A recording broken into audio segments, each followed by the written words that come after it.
আসসালামু আলাইকুম রহমতুল্লাহি ওয়া বারাকাতুহু। সম্মানিত প্রিয় মুসলিম ভাই ও বোনেরা, আর ইসলামিক টিভির পক্ষ থেকে সকলকে জানাই আন্তরিক মোবারকবাদ।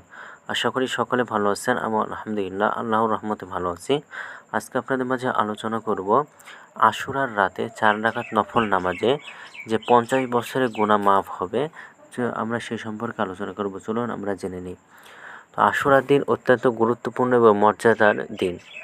10 মুহররমের পূর্ব দিনের দিবাগত রাত পবিত্র আশুরার রাত। এই রাতে সকল নবীগণের দোয়া আল্লাহ কবুল করেছেন। আশুরার এই রাতে মহান আল্লাহ তাআলা উম্মতে মুহাম্মাদীগণের দোয়া কবুল করেন। তাই আশুরার দিনসহ আগে বা পরে আরও একটি সহ মোট 2 দিন রোজা রাখার কথা বলেছেন।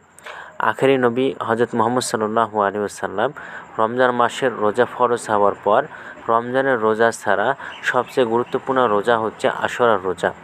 রাসূলুল্লাহ সাল্লাল্লাহু আলাইহি সাল্লাম আশুরার দিনের প্রশংসা করে বলেছেন, আশুরার দিনের সম্মানে মুমিনগণ রোজা রাখলে দোজখের আগুন তাদের স্পর্শ করবে না।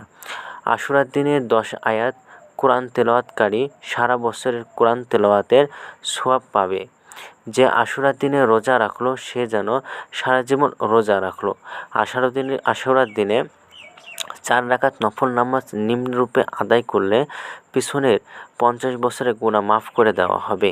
4 রাকাত নফল নামাজের প্রতি রাকাতে সূরা ফাতিহার পর 25 বার সূরা ইখলাস পড়তে হবে। তো এভাবে আপনারা নামাজটা আদায় করবেন, তাহলে এই সবগুলো আপনারা কিন্তু পাবেন। তো ভিডিওটি ভালো লাগলে অবশ্যই চ্যানেলটি সাবস্ক্রাইব করে পাশে থাকবেন। ধন্যবাদ সকলকে। আসসালামু আলাইকুম ওয়া রাহমাতুল্লাহি ওয়া বারাকাতুহু।